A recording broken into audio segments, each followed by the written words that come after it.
Hi, and welcome back to Quilting Confections for your Friday update. I'm Heather, and today I'd like to talk to you about a couple of things. The first one is our Learn to Quilt class in August. It's a LTQ PDQ so that you can learn how to quilt a small table topper like this. You can do that in 4 days. I think it's August 14th to 17th, and it's from 1 o'clock in the afternoon to 4.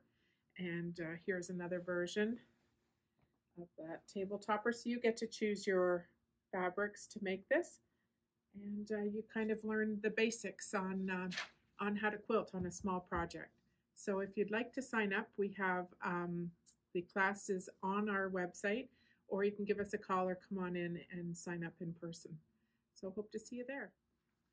So the next thing I'd like to talk to you about is Halloween. We have a few fabrics in store, not a whole lot this time, but I did make a project with it, and this is it. It's a table topper using triangles, and I just put it up here. You use a 60-degree triangle template. I have a Creative Grids one, and then I have a few of these from Quilter Select, which is nice because it has that great coating on the back.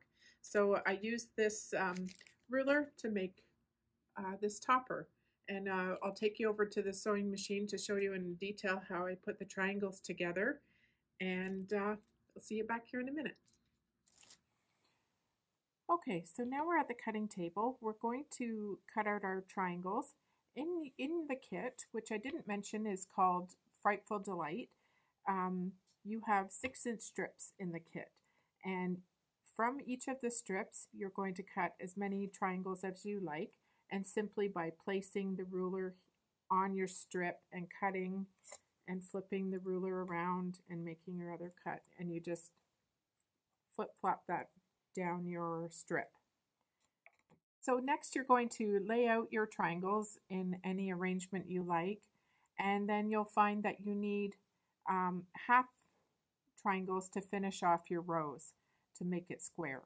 So, but it's not as simple as cutting these triangles in half. You need to have that 1/4 inch seam on the triangle. So when you place your ruler on your strip, you're going to want a straight edge at this side here, and I would line up this line so you end up with a full 1/4 inch seam here, and you just need to cut here.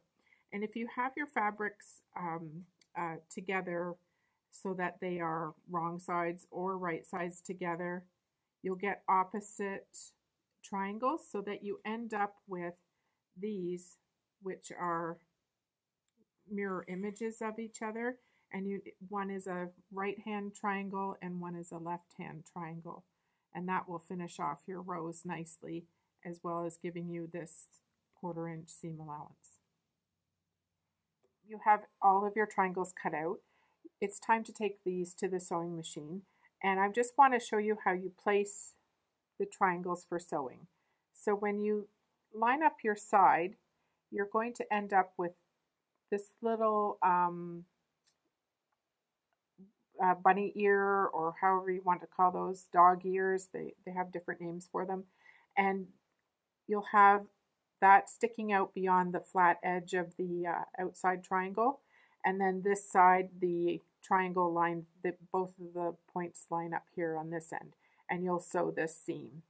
And then it's a good idea to press those seams open as you go. So I'll sew that, I'll press it open, and then I'll add the next triangle.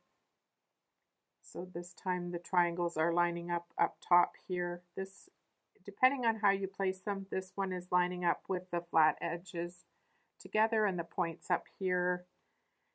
And when I add this one, you're going to have that little dog ear sticking out again.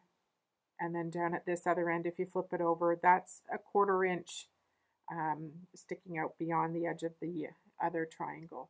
So you're going to just keep doing that. Sew your seam, press it open, and then add your next triangle. And so all your rows together, And then once you have all your rows sewn together, you're going to sew each row to each other. And those little dog ears will be sticking out, and they give you a guide for placement so that you have all your triangles lining up together. Just like in this quilt here. So at this point here, you want your triangles all lining up nicely, and those little dog ears sticking out will help you with the lining it up. Okay, so once you have the table topper made to the size that you like, you should have some extra triangles left over, and I decided to make this cute little placemat or candle mat, or just a little mat for your counter. And what I did was sewed 3 triangles together and then another 3, just in the same manner that you did before. And this time, once you have the 2 halves sewn, then you sew the 2 halves together. And then I added these triangles. It's hard to see in the video, but there is a black half triangle on each corner here.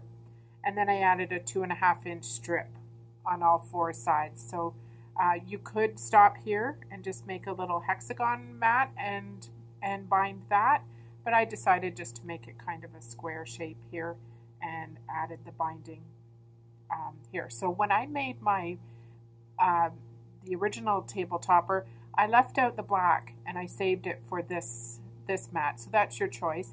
There is a piece of this black on black print in the kit, so you can set that aside and make a little hexagon table topper. So thanks for joining me today. I hope you learned something about sewing triangles. There'll be a link at the bottom of this video to the kits called Frightful Delight, and there'll be a link to the rulers as well.